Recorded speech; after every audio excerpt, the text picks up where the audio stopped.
नमस्कार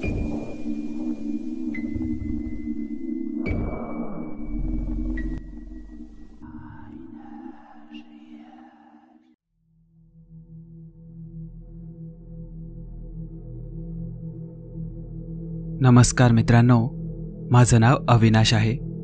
राहणार साताऱ्यातील. पेशाने एक एसटी ड्रायव्हर आहे. कधीकधी आपल्यासोबत असं काही घडतं की त्याच्यावर विश्वास ठेवावा की नाही हेच कळत नाही. असंच माझ्यासोबत मागील वर्षी घडलं. माझी सातारा डेपोतून नाईट ड्युटी होती. खूप वेळ मी नाईट ड्युटी केली होती, पण तो अनुभव कधीच आला नव्हता. माझ्या बायकोने डबा करून दिल्यावर मी माझ्या स्कूटीने डेपोत पोहोचलो. वेळ रात्रीचे 10 वाजता. मला गाडी घेऊन सातारा ते पंढरपूर जायचे होते. 3-3.5 तासांचा रस्ता. माझ्या सोबती कंडक्टरने गाडी भरल्यावर 2 वेळ बेल वाजवली आणि मी गाडी सातारा डेपोतून बाहेर काढली. गाडी जास्त भरली दिसत नव्हती. मी मागे वळून पाहिलं तेव्हा समोरील 10-12 सीट भरल्या होत्या. दिवस थंडीचे असल्यामुळे खिडकीतून थंड हवा येत होती. मी आधीच कानाला मोफलर बांधली होती, तेवढं तरी बरं, पण हातपाय थोडे थंड झालेच होते. काही स्टॉपवर गाडी थांबून आणखी प्रवासी गाडीत घेतल्यावर गाडी शहराच्या बाहेर निघाली. आता अंधार जास्त जाणवत होता. रस्ताही जवळपास खाली वाटत होता. रस्त्यावर लाईट नव्हती. आमची एसटी भर वेगात समोरचा रस्ता पार करत होती. आम्ही साताऱ्यातून बरेच दूर आलो होतो, पण आजचा दिवस हा माझ्यासाठी अपशकुनच वाटत होता. चालणाऱ्या गाडीत अचानक आवाज झाला. मला ते जाणवलं सुद्धा. गाडी थोडा वेळ का होईना माझ्या नियंत्रणाबाहेर गेली होती, पण अनुभवामुळे मी गाडीला कंट्रोल केलं आणि गाडी थांबवली. तो आवाज गाडीच्या टायर फुटण्याचा होता. मी दार उघडून गाडीच्या बाहेर उतरलो. आजूबाजूने घनदाट अंधार होता. थंडीही खूप होती. गाडीच्या मागचा टायर फुटला होता. आता अंधारात नेमकं काय कारण होतं ते मात्र मला समजत नव्हतं. मागचा टायर पूर्ण बसला होता. ही एसटी बस जुन्या मॉडेलची होती. तरीही मी निघताना गाडीचे टायर चेक केले होते, पण व्हायचं तेच झालं. कंडक्टर सुद्धा बाहेर आला. काय हो भाऊ, टायर फुटला की काय? आवाज तरी तसाच झाला होता. हो, तेच झालंय, मी त्याला म्हणालो. मग आता काय? गाडी इथेच ठेवावी लागेल. मागून एखादी एसटी बस आली की प्रवाशांना त्यात बसून द्या आणि तुम्ही डेपोत परत जाऊन मेकॅनिक घेऊन या. त्याशिवाय काही पर्याय नाही आपल्याकडे आता, मी त्याला म्हणालो. नाराजीने तोही मानलाच. प्रवाशीही गाडीत बसून कंटाळले होते. त्यांना कंडक्टरनी समजावून सांगितले.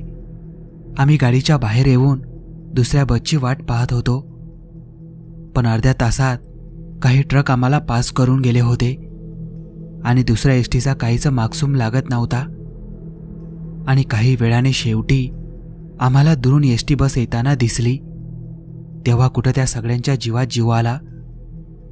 मी गाडीला हात दाखवून गाडी थांबवली. ती गाडीही त्याच मार्गाने पुढे जाणार होती, म्हणून एक चांगलं झालं ते सगळे प्रवासी त्या बसमध्ये निघून गेले. आता उरलो होतो फक्त मी आणि कंडक्टर. आमच्या दोघांकडे तेव्हा फोन नव्हता, त्यामुळे दोघातून एकाला डेपोत परत जावंच लागणार होतं. मी ड्रायव्हर होतो, त्यामुळे मी तिथेच थांबलो. कंडक्टर एका ट्रकला हात दाखवून तो डेपोकडे गेला. त्याला किमान 1 तास तरी लागणारच होता. आता त्या घनदाट अंधारात मी एकटाच होतो. आजूबाजूला फक्त शेत आणि उंच उंच अंधारली झाडी दिसत होती. त्यात रातकिळे जोरजोराने किरकिर करत होते. एवढंच वातावरण घाबरवण्यासाठी खूप होतं. मी गाडीच्या आत जाऊन माझ्या सीटवर बसलो. खरं सांगतो, खूप भीती वाटत होती. मी माझी मोफलर पूर्ण तोंडाला गुंडाळून सीटवर अंग टाकलं. थोडी गरमी आल्यावर झोप लागल्यासारखी झाली होती. त्यामुळे मी एसटीतील मागची लाईट बंद केली. फक्त समोरचा माझ्या केबिनमधला एक लहान लाईट चालू ठेवला. विचार होता की कंडक्टर मदत घेऊन येईपर्यंत एखादी झोप काढावी आणि मी अंग टाकलं. कानावर आजूबाजूचा आवाज येत होता. काही वेळ वाटलं की कोणी बाई बोलत असावी. काही वेळ वाटलं की एखादा माणूस आपल्याला आवाज देत आहे. अगदी अस्पष्ट हवेसारखा तो आवाज होता. पण तो आवाज इतका कमी ऐकू येत होता की वाटलं आपण घाबरलो असल्यामुळे आपल्याला ते भास होत असावे. मग थोड्या वेळाने माझा डोळा लागला. किती वेळ झाला माहीत नाही, पण एका आवाजाने मी झोपेतून जागा झालो. आवाज एसटीच्या दरवाजा उघडण्याचा होता. मी लाईट बंद केले असल्यामुळे तेथे अंधार होता. पण दरवाजा उघडून कोणीतरी आत चालत येत असल्याचा आवाज मला येत होता. एका क्षणी वाटलं की कोणीतरी मला वाकून पाहिलं, कारण हवेच्या गतीने एका चेहऱ्यासारखं मला दिसलं आणि पटकन ते मागे अंधारात गेलं. छाती धडकन उडाली होती. कोण आहे? मी जोरात म्हणालो, पण काहीच उत्तर आलं नाही. आता मला भीती वाटत होती. खरंच कोणीतरी आत चढलं होतं, कारण एसटीचा दरवाजा उघडा होता आणि वाटत होतं त्या कंडक्टरच्या सीटवर कोणीतरी अंधारात बसलं आहे आणि मलाच पाहत आहे. गाडीतील लाईट चालू करायला सुद्धा हात कापत होता. चुकून प्रकाशात काय डोळ्यासमोर येईल याची भीती वाटत होती, कारण रात्रीच्या अंधारात काय फिरत असतं हे तुम्हाला वेगळं सांगावं लागणार नाही. त्यात भरीस भर म्हणजे अमावस्या होती. पण गाडीत काय चढलं ते पाहावं लागणार होतं, कारण ती माझी जबाबदारी होती. म्हणून मी लाईटाचं बटन दाबलं आणि मी जवळपास ओरडलोच. समोरच्या सीटवर एक बाई बसली होती. अंगात लाल साडी होती, डोक्यावर पदर होता, माथ्यावर कुंकू होतं आणि नजर माझ्यावरच खेळली होती. मी इतका घाबरलो होतो की वाटलं इथून पळूनच जावं, पण ती बाई कोणी हडळ वाटत नव्हती किंवा एखादी भूतप्रेत सुद्धा दिसत नव्हती. मी घाबरतच तिला विचारलं, ओ बाई, कोण तुम्ही आणि अशा अचानक गाडीत कशा काय चढलाय? माफ करा दादा, थंडी वाजत होती म्हणून गाडीत आले. ती बोलल्यावर कुठं माझा थोडाफार विश्वास झाला, कारण तिचा आवाजही साधारण बाईसारखा होता. बाई, तुम्ही माझा जीव घेतला असता. मला वाटलं कोणी भूतप्रेतच गाडीत चढलं की काय. त्यावर ती बाई कशी तरीच हसली. पण बाई, ही गाडी फेल झाली आहे, पुढे जाणार नाही. गाडी ठीक झाल्यावर पुन्हा परत डेपोत जाणार. मी तिला म्हणालो, हो का? मला सुद्धा तिकडं जायचं आहे. येऊ द्या की भाऊ, खूप उपकार होतील तुमचे. मी एक वेळ विचार केला, इथे कुठेच गाव दिसत नाही. मग ही बाई आली कुठून? दादा, खूप अडचणीत आहे हो, येऊ द्या की, ती बाई मला म्हणाली. त्यावर मी तिला म्हणालो, कोणती अडचण बाई? दादा, मी गरोदर आहे 3 महिन्याची. दवाखान्यात जात आहे नेहमीच्या तपासणीसाठी. आता मात्र मला तिची खरंच दया आली, कारण तिच्या चेहऱ्यावरील भाव खूप दया आणणारे होते. बरं बरं बाई, सोडतो तुम्हाला. येईलच काही वेळात मेकॅनिकल. गाडी चालू झाल्यावर सोडतो तुम्हाला. पण बाई, तुम्ही आहात तरी कोण? म्हणजे कुठे राहता आणि एकट्याच दवाखान्यात? तुमचे घरवाले, तुमचा नवरा नाही का सोबत तुमच्या? त्यावर ती बाई रडायला लागली, हुंदके द्यायला लागली. अहो बाई, काय झालं तुम्हाला? का रडत आहात तुम्ही? होते ते होते.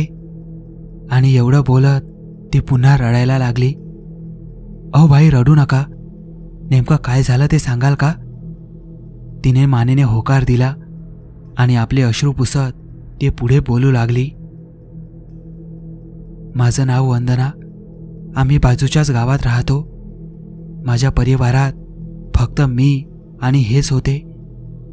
हे साताऱ्यातील शाळेत शिपायाच्या नोकरीवर होते. गावातून येणे जाणे करत. आमच्या घरात कोणी मूलबाळ नव्हतं. लग्नाला 2 वर्ष झाली होती. देवाला नवस केला, दवाखाने केली आणि गेल्या किती दिवसांनी आम्ही आनंदित होतो. मी गरोदर होते. घरात चांगले दिवस आले म्हणून देवाचे आभार मानायला आम्ही पंढरपूरला दर्शनासाठी निघालो होतो. पण यांना त्या दिवशी शाळेत महत्त्वाचं काम आलं. त्यामुळे मला ते घेऊन साताऱ्यात गेले, कारण मलाही दवाखान्यात जायचं होतं. ते झाल्यावरच आम्ही पंढरपूरसाठी निघणार होतो. आधी आम्ही दवाखान्यात गेलो. माझी तपासणी झाल्यावर आम्ही दोघेही खूप खुश झालो होतो, कारण बाळ चांगल्या स्थितीत होतं असं डॉक्टर सांगत होते.